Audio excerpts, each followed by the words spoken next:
In this episode, we'll discuss how SAW has responded to the COVID-19 crisis, as well as its plans to reopen while keeping its individuals and staff safe. Right after this.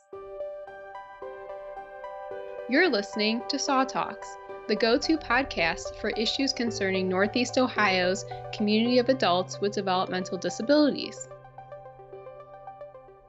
Hey, I'm Kathy Zip with SAW's marketing team.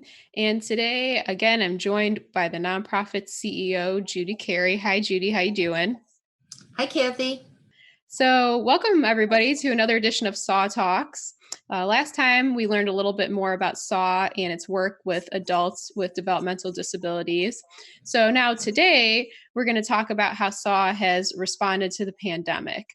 And just like so many other organizations in Ohio, SAW has seen impacts from COVID 19, most notably having to close its adult day service facilities. So, we're going to talk more with Judy about those impacts and how SAW is responding and helping to keep its individuals safe. So, Judy, I know it must have been really disappointing to have to close the centers. So, can you tell us a little bit about that? Thanks, Kathy. Yes, when the pandemic first began to spread, we were very concerned about the health of our individuals and our staff. So we had to make the decision to close our day programs. Our last day for individuals was March 18th, and our last day for staff was March 20th. This was a very difficult decision, but the health and safety of our staff and individuals was our most important goal. Yeah, it's something that nobody really saw coming, but it's something that you had to deal with. And I think it's really neat how you've been able to continue serving individuals even while the centers have been closed. So, can you talk a little bit about that, how you're still staying connected with the individuals and their families? Yes, we are engaging all of the individuals as best we can, and that currently has to be virtually. We send a weekly newsletter with many different activities that the individuals can do at home, and we offer virtually choir, music therapy, two jazzercise classes, and two Tai Chi classes on a Zoom platform every week. We've also sponsored dance parties with a DJ and cookie decorating kits over Zoom. The staff have had parades driven by the individuals' homes and group homes. We're really trying to do everything to keep all of our individuals engaged until we can all come back.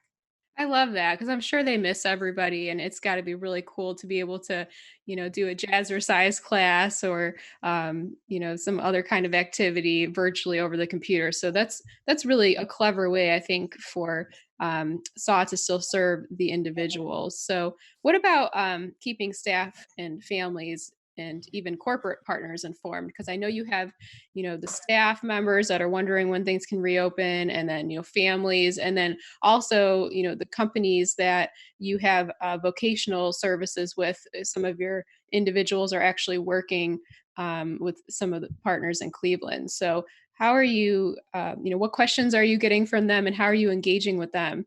So, right now, we send a weekly newsletter to the individuals and their families. That newsletter consists again of activities and ideas and things that you can do at home to stay engaged. We also send this newsletter to staff so they can feel engaged with the individuals too. Secondly, the staff receive a different newsletter, which is informing them of where we are, what plans we're making, what the state is asking us to do, and everything that we need to do in order to open back up. We've also started recording podcasts to help answer people's questions. We post on Facebook to keep people informed. And lastly, I have a staff member who reaches out continually to all of the businesses that we work with in order to supply work with the contracts. She is keeping them engaged and she is keeping them informed of what will be happening next with SAW. Yeah, that's wonderful. I know there's a lot of people have questions right now, so that's great that you're trying to stay engaged with all your different partners and keep them up to date on what's happening because things are changing all the time. So, what are some tips for families who have individuals developmental disabilities right now at home? I know one concern is that maybe the individuals aren't always able to express how they're feeling the way that you and I can. Yeah, so most importantly, we ask families and group home staff to keep the individuals engaged. And that means participating in the activities that we're offering. Because on the Zoom platform, even if somebody is nonverbal, they can still see their friends. They can participate and see the people that they're used to seeing every single day.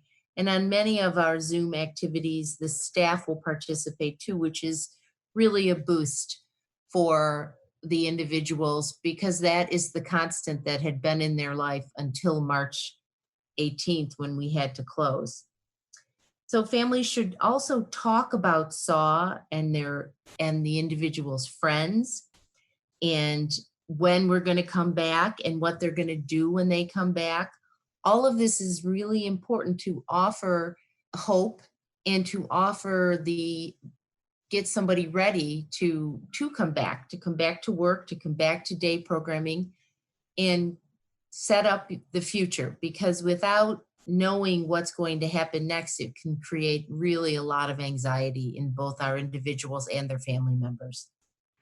Definitely. I mean, there's a lot of anxiety generally, I think, that people are feeling right now. And, everybody's kind of out of their routine. And I think that that's really important to provide some assurance that, we're working to get back to normal and this isn't forever. And they're all going to, be able to be in their routine and see all their friends and, staff members again. I know that you're working towards that. So, on that subject, when do you anticipate to be able to open the centers again? I know there's been, a lot of waiting for information, but I think, we're starting to make some headway now. So what are you seeing?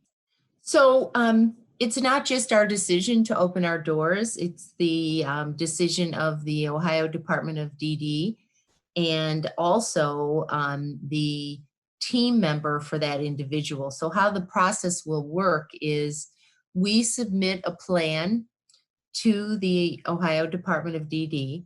And in that plan, we lay out how we will serve groups of 10 and how each group will enter and exit the building in the same way without anyone crossing their paths or using that entrance or exit, how we will have specific bathrooms, and how we will be able to keep a social distance in order to not spread the virus. So once that is submitted, they do a virtual walkthrough with us. It is then up to the state to tell us how many people we will be able to serve at each of our locations. We're going to start with submitting a plan for 2 locations and hopefully be able to serve 80 individuals.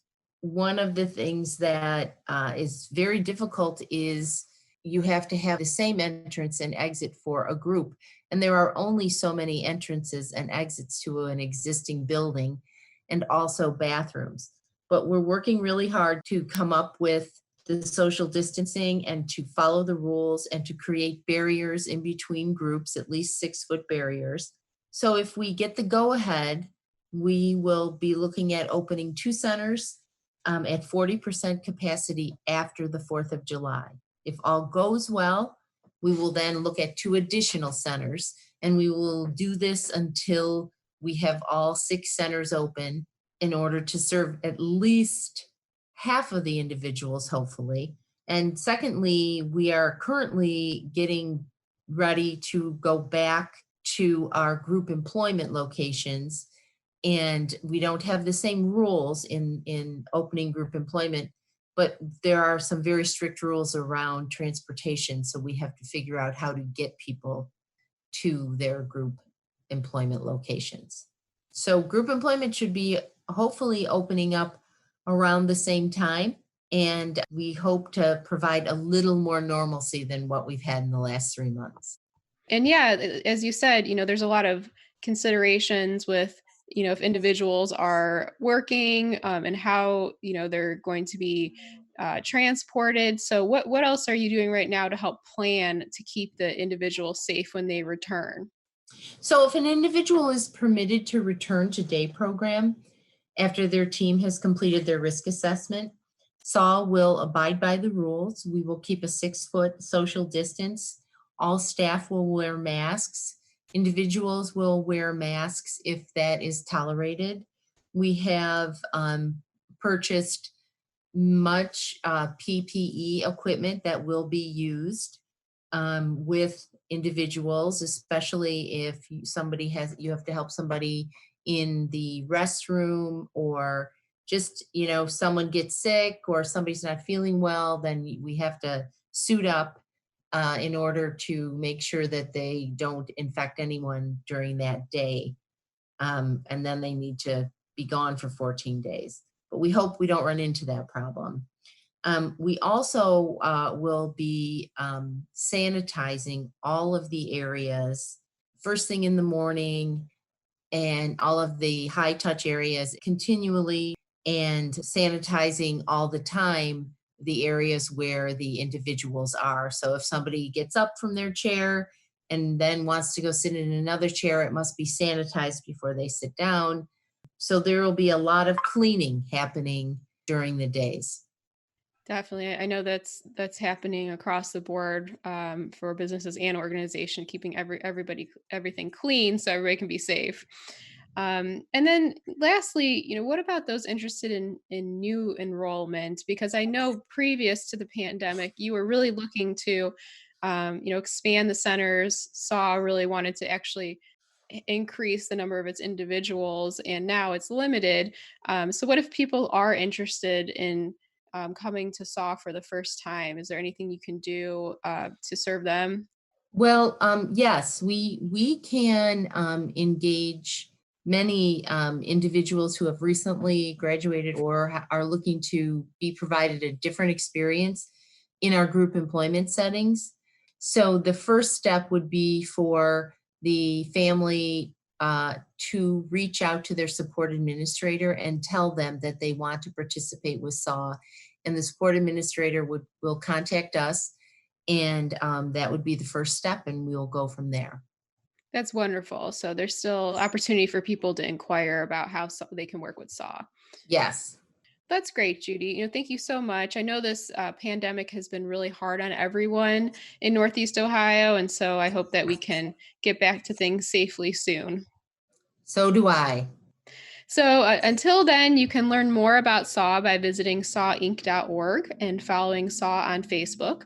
Feel free to leave a comment or question if you like what you hear. You can subscribe to the podcast so you don't miss an episode. And thanks for listening, and we'll catch you next time. Thanks, everyone. Thanks for listening to SAW Talks. Stay up to date with our latest episodes by subscribing on your favorite podcast platform. Like what you hear? Share this episode and leave us feedback.